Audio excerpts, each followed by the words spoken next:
Open. Yeah, you have to. Okay. You have to. Okay.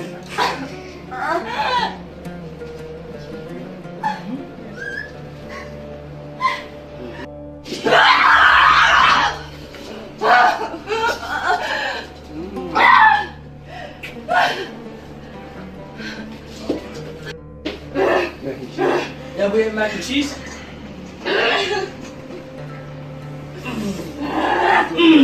Flip her. Flip her. Told you. Told you.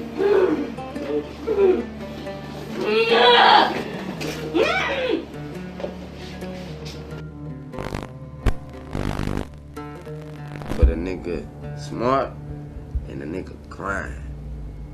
If you know how to do that shit right there, and you ain't got no other choice, you can't help. You can't even control getting money if you're grinding. CEO of Young Money Entertainment, well-known artist in what y'all call the rap game, hip hop. I met Baby, the owner of Cash Money Records, along with Ronald Son Williams, two brothers. Y'all know Baby and Slim. I met Baby when I was 11, May 13th, 1993, Friday the 13th. Never forget. Can't forget that. There was a former artist on that label, Lil Slim, from my block, Apple and Eagle, please believe it. Holly Grove 17 Carrollton to the Gristle. His name's Lil Slim. That's still my nigga. He in Cali, and I heard he in Cali still rapping, so shout out to Slim doing this thing, you dig? But he heard me rap before on the block, and you know, he told me I'd tell Baby and Slim about you. And I grew to find out that niggas from the hood was telling him that, I ain't know this, I ain't know that niggas from the hood was telling Slim, boy, you need to put that on your album, because you gotta think I was 11. So you know, at that time, that was like the little hot thing to do. Put the little nigga on your album talking that gangster shit. And then I was talking my shit, so that's why niggas was like, you need to put him on your album. That little nigga writing his own shit. You know what I mean?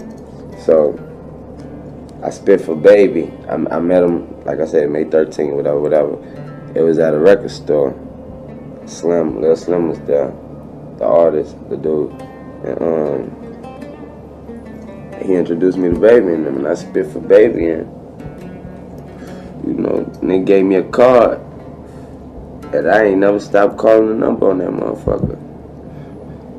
There was two numbers on there. It was 522-3660 and 596-5109. The 3660 was the office number.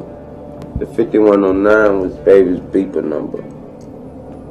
Niggas, you knew niggas would be in that office from at least 8, 9 that morning to about 8, 9 that night. And after that, you got to beep them. That's how it went for Baby and Slim. And I kept beeping them niggas. Kept calling the office until they said, come up to the office. And so I came up to the office, and mind you, the office was number like 3 little rooms. So there was nothing to do in the office but sit around the office and write raps all damn day. So that's where, bang, the story starts. And that's where you got Lil Wayne. I sat in that office every day and wrote raps till they said, now here's the microphone and here's the beat. I was 12 years of age at that time. It took a year for them to record me. I didn't get on no tracks when I was 11. I ain't gonna front. But I did when I was 12. And I remember lying on the rap saying that I was 13, because back then the cool thing to do was be older. You did. Now the cool thing to do is just be your age. But like I said, back then I did my 1-2 thing. You know, that sculpted, created who you got here now. The dude I told you about earlier. Me. I go hard in the paint with this rap shit. Real hard. I take it real seriously. I take every single thing I do, every word, every letter, every sentence, every phrase, every quote, every chorus, every verse, every bridge, every intro, every outro. Personal. So, if you're a fan of me, then know that you get the full me. Because I give my all to my music. You dig? But, back to what we was talking about. So, I rapped and rapped and rapped.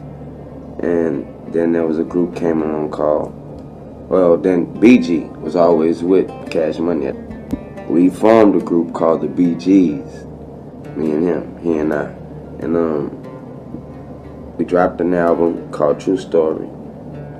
And then I was pulled away from Cash Money for school purposes, of course. So I went on my school thing, but at the same time, my actions were showing my mama that I want to do what I wanted to do, most of all. And then I would do everything else that came with anything, everything else I was supposed to do. So it ended up working out that way. She ended up not tripping and letting me go right back to Cash Money.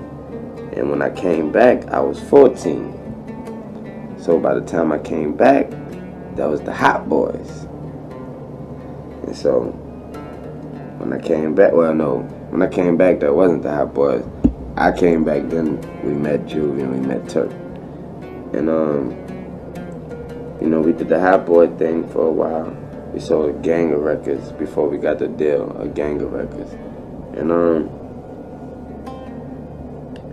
then I was rounding about 15 going through the Hot Boy success. Then bang, 16 comes and I drop Block Is Hot album. Multi-platinum album. Thanks. I love y'all for that. That was my first solo album. Block Is Hot. 16 years old. Platinum. Appreciate that. Then,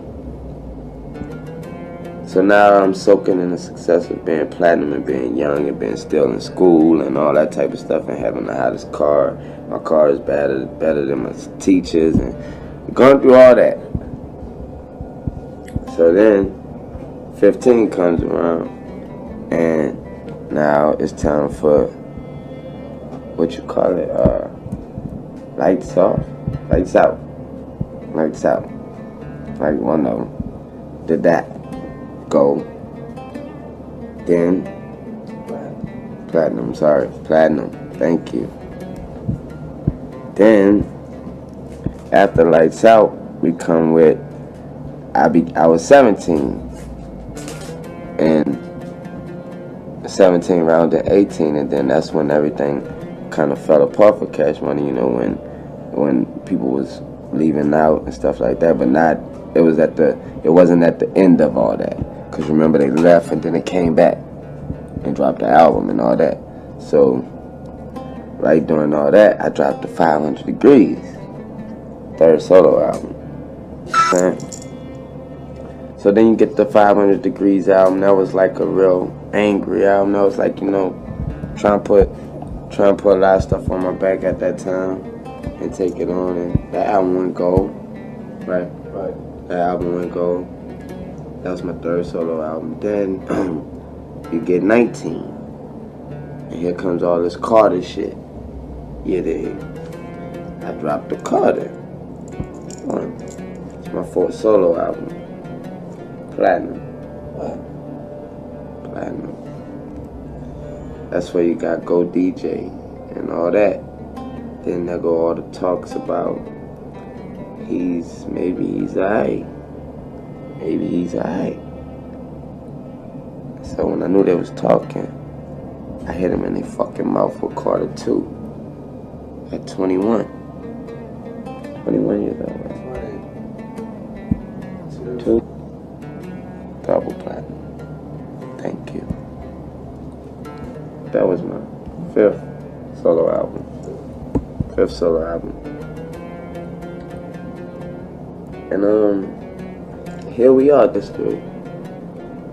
I'm the president of that company now. It's called Cash Money Records.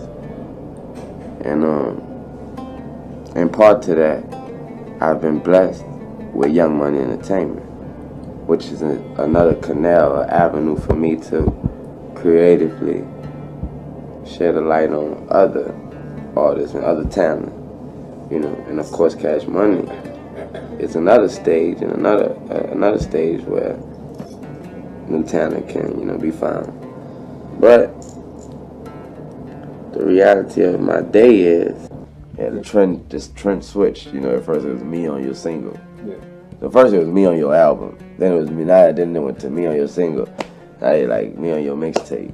And I ain't talking about my artists. I'm talking about now that's the new trend for outside.